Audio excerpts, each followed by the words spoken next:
Friends to our channel गुरुजी पाठशाला।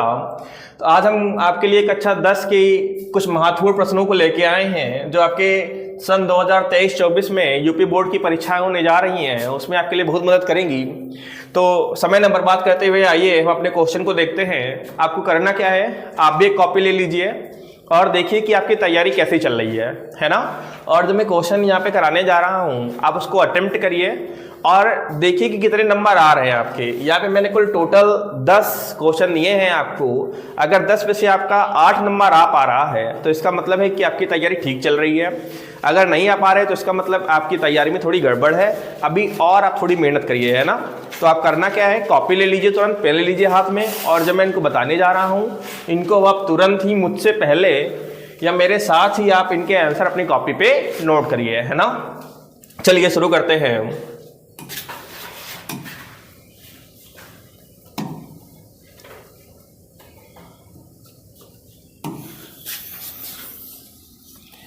लिखा हुआ है I bought new book.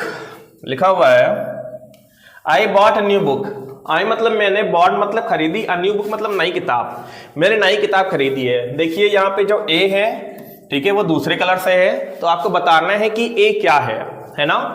A noun है या एडजेक्टिव है या आर्टिकल है या प्रोनाउन है। कॉपी पे तुरंत मेंशन करिए आप लोग, है ना।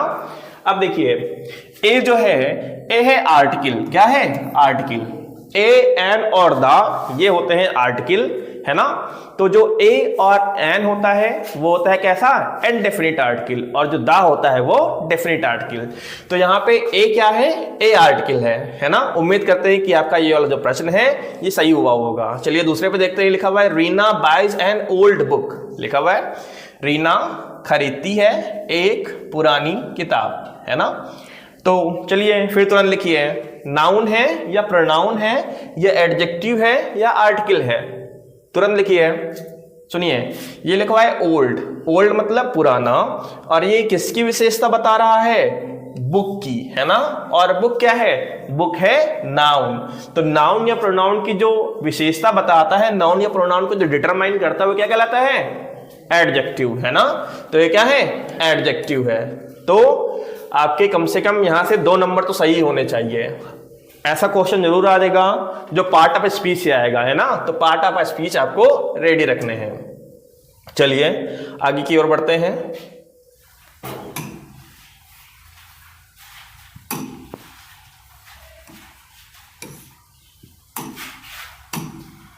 आगे की ओर बढ़ते हैं और लेते हैं क्वेश्चन नंबर 3 को, है ना।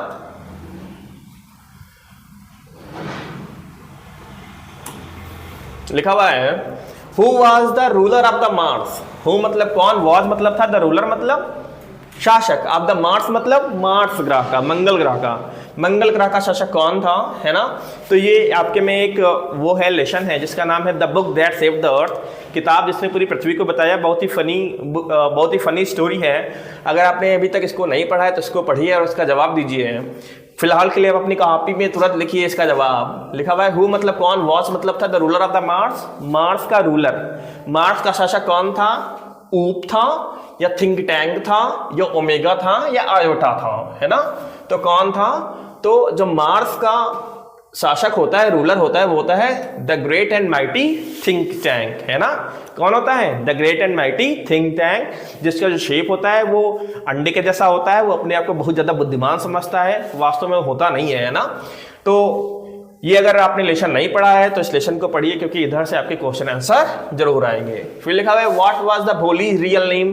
भोली का जो चैप्टर है इसको आपको बहुत डीप से पढ़ना है, क्योंकि इसमें से क्वेश्चन आंसर हर साल और जरूर ही पुटअप किए जाते हैं। एक क्वेश्चन आपको जरूर देखने को मिलेगा। तो लिखा हुआ है व्हाट मतलब क्या, वॉच मतलब था, भोलीज मतलब भोली का, रियल नेम मतलब सही नाम। भोली का वास्तविक नाम क्या था, है ना। वो छोटी सी बच्ची, उसका बाद में नाम भोली पड़ गया था उसकी डिसेबिलिटीज की वजह से, लेकिन उसका वास्तव में क्या नाम था? उसका वास्तविक नाम था सुलेखा, है ना। ये क्वेश्चन भी आपका एकदम सही होना चाहिए था। फिर देखिए, फिर बढ़ते हैं हम अपने अगले क्वेश्चन की तरफ। ये लिखा हुआ है which is the correctly spelled word, है ना। इसमें से ये देखिए सर्वेंट की 4 स्पेलिंग लिखी हैं और इन सर्वेंट की 4 स्पेलिंग में से केवल एक ही स्पेलिंग सही है। तो आपके पेपर में बोर्ड में ये भी क्वेश्चन आएगा स्पेलिंग सही करने का, है ना। उसमें एक स्पेलिंग लिखी होंगी जिसके 4 ऑप्शन दिए रहेंगे, उसमें से एक ही ऑप्शन सही रहेगा। तो आपको ढूंढ के बताना है कि कौन सी स्पेलिंग है जो सही है। तो लिखा हुआ which is the correctly spelled word, इसमें से करेक्टली स्पेल्ड वर्ड कौन सा है ना। तो चलिए उठाइए कॉपी आप लोग और टिक लगे कौन सा है, SERVENT या SERVANT या SARVENT या SERVENT, कौन सा सही है, SERVANT सर्वेंट, है ना। चलिए आगे की ओर बढ़ते हैं। लिखा हुआ है at the time of forming indirect speech, इसका मतलब जब आप इनडायरेक्ट स्पीच को बना रहे होते हैं, है ना, क्या बना रहे होते हैं, इनडायरेक्ट स्पीच। विच कंजंक्शन, तो कौन सा कंजंक्शन वुड बी यूज किया जाएगा इन द इंपरेटिव सेंटेंस, कौन से सेंटेंस में, इंपरेटिव सेंटेंस में। कब, जब आप इनडायरेक्ट स्पीच बना रहे होंगे उस समय इंपरेटिव सेंटेंस में कौन सा कंजंक्शन लगाएंगे। चलिए बताइए फटाक से।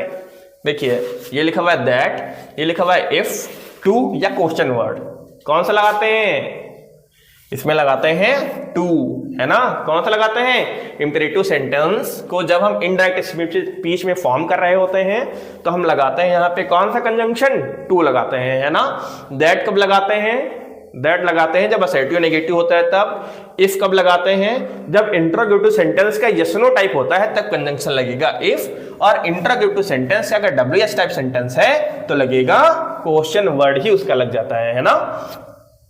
तो उम्मीद करते हैं कि ये भी आपका सही हुआ होगा। अगर आपको सही नहीं लग रहा है, ये आपके क्वेश्चन सही नहीं हो रहे हैं, तो आपकी जो तैयारी है किसके लिए, यूपी बोर्ड के लिए, वो बहुत ही कमजोर है ना।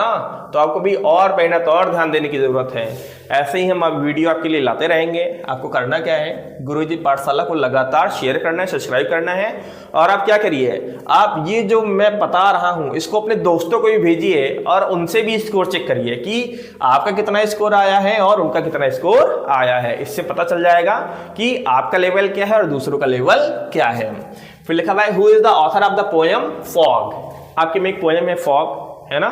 उस फॉग पोएम के जो राइटर हैं, जो ऑथर हैं, वो कौन है, रॉबर्ट फ्रॉस्ट, वॉल्ट व्हाइटमैन, कॉरन वेल्स या कार्ल सैंडनबर्ग, है ना।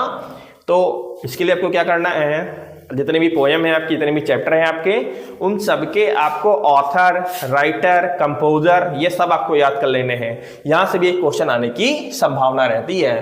तो फॉग के ऑथर कौन है, कार्ल सैंडबर्ग, कौन है, कार्ल सैंडबर्ग। और आपका थोड़ा काम ये है कि सब नीचे कमेंट में जाइएगा वीडियो खत्म होने के बाद, और जो रॉबर्ट फ्रॉस्ट हैं उन्होंने कौन सी पोएम को कंपोज किया सामने लिखिएगा, वॉल्ट व्हाइटमैन ने कौन सी पोएम को कंपोज किया वो लिखना है आपको, और कॉरन वेल्स ने कौन सी पोएम को कंपोज किया है ये आपको नीचे लिख के बताना है। कमेंट में आपको ये आंसर देने हैं, है ना। इससे आपका रिवीजन भी हो जाएगा और आप इसके बारे में जान भी पाएंगे।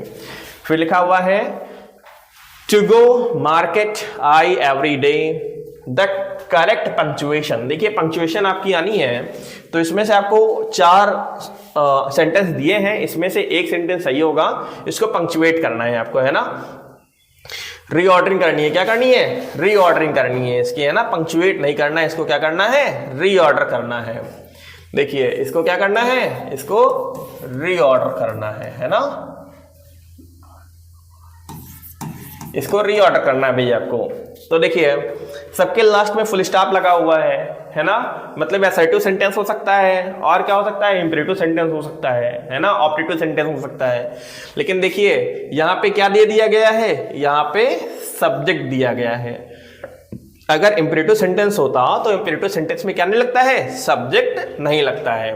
तो देखिए यहाँ पे करना क्या है, आपको सबसे पहले सब्जेक्ट लिखना है। क्या लिखना है, सब्जेक्ट। फॉर्मूला आपको पता होना चाहिए। सबसे पहले लिखना है सब्जेक्ट, सब्जेक्ट के बाद क्या लिखेंगे, हेल्पिंग वर्ब। लेकिन ये टेंस है प्रेजेंट इंडेफिनिट का, तो हेल्पिंग वर्ब आएगी नहीं, फिर आएगी मेन वर्ब, है ना। सब्जेक्ट प्लस हेल्पिंग वर्ब आएगी नहीं, मेन वर्ब प्लस ऑब्जेक्ट, और फिर जो वर्ड बच गए होते हैं उनको लिखते हैं हम। तो इस तरीके से हमारे फॉर्मूले में कौन एकदम स्ट्रक्चर आ रहा है, हमारा ये वाला जो है ये हमारा एकदम फ्रेम हो रहा है हमारी किसमें, स्ट्रक्चर में, फॉर्मूले में।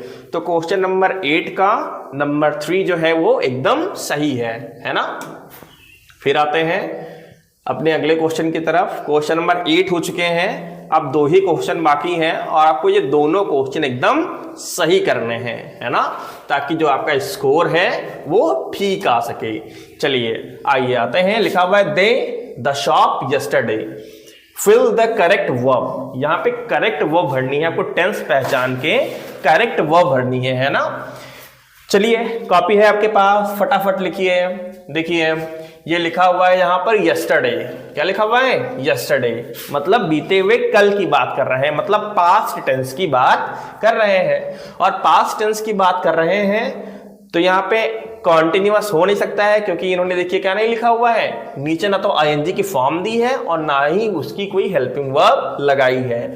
सेम केस ये पास्ट परफेक्ट का भी है, ऊपर हेल्पिंग वर्ब नहीं लगाई है, नीचे उन्होंने मेन की थर्ड फॉर्म दे दी है। और पास्ट परफेक्ट कॉन्टिन्यूअस भी नहीं हो सकता है, क्यों, क्योंकि कोई नीचे आईएनजी फॉर्म ही नहीं दी गई है। तो ये सेंटेंस है किसका, पास्ट इंडेफिनिट का, है ना।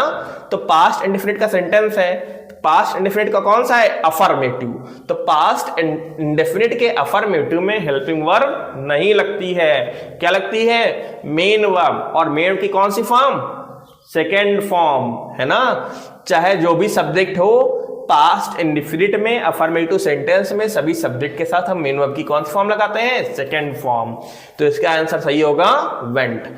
दे went to the shop yesterday. फिर लिखा हुआ है ये जो यस्टरडे, ये चिल्ला चिल्ला के बता रहे हैं कि भैया हम क्या हैं, पास्ट इंडेफिनिट हैं या पास्ट टेंस में हम जाएंगे। अब आपको अपनी समझ के हिसाब से इसको लगाना है। फिर लिखा हुआ है Mrs Loisel went to Froster tomorrow. जो मिसेज लॉयजल होती हैं ये फ्रॉस्टर के पास जाती हैं, बारो मतलब उधार लेने के लिए, क्या, ड्रेस लेने के लिए जाती हैं, अब ब्रेसलेट, एक ब्रेसलेट लेने के लिए जाती हैं, नेकलेस लेने के लिए जाती हैं, ऑल ऑफ दोज या इनमें से सब लेने के लिए जाती हैं। ये आपने जो चैप्टर वो पढ़ लिया होगा, बहुत अच्छा चैप्टर है। ये बताता है कि जैसे जो ग्रीड होती है, जो लालच होती है, किसी दूसरे को देख के उसकी चीज़ों को पाने की जो चाह होती है, वह कैसे चीज़ों को खराब कर सकती है ना। ये बताइए, फटाक से बताइए फिर इसका क्या सही आंसर होगा, है ना। तो इसका सही आंसर होगा क्या, वो लेने गई थी, वो लेने गई थी नेकलेस, है ना। वो नेकलेस लेने के लिए जाती है और वो नेकलेस अपनी फ्रेंड से पा भी जाती है, लेकिन क्या होता है, पार्टी में वो नेकलेस को खो देती है और उसका जो नेकलेस होता है बहुत महंगा होता है। तो बाकी जो रिमेनिंग लाइफ है अपनी, वो ऐसे ही उसको मतलब पेमेंट देने के लिए नेकलेस को ले लेती है वो दुकान से, और पेमेंट लेने के लिए वो 10 साल तक कमाते हैं, तब जाके उसकी पेमेंट पूरी कर पाते हैं। इस तरीके से जो उनकी बची हुई लाइफ है पूरी रियून हो जाती है ना। तो चलिए आपको करना क्या है, आपको कमेंट में नीचे बताना है कि 10 में से आपके कितने नंबर आए हैं, है ना। ये आपको नीचे बताना है कमेंट में कि आपके 10 में से कितने नंबर आए हैं। ऐसे ही हम वीडियो को और लेके आएंगे, आप अपनी तैयारी की ऐसे जांच करते रहिए और आपको डिटेल क्लास भी देते रहेंगे हम। इसके लिए आपको क्या करना है, गुरुजी पाठशाला को लाइक, शेयर और सब्सक्राइब करना है। इसको अपने दोस्तों को भी भेजिए और उनसे भी स्कोर पता करिए। Thank you.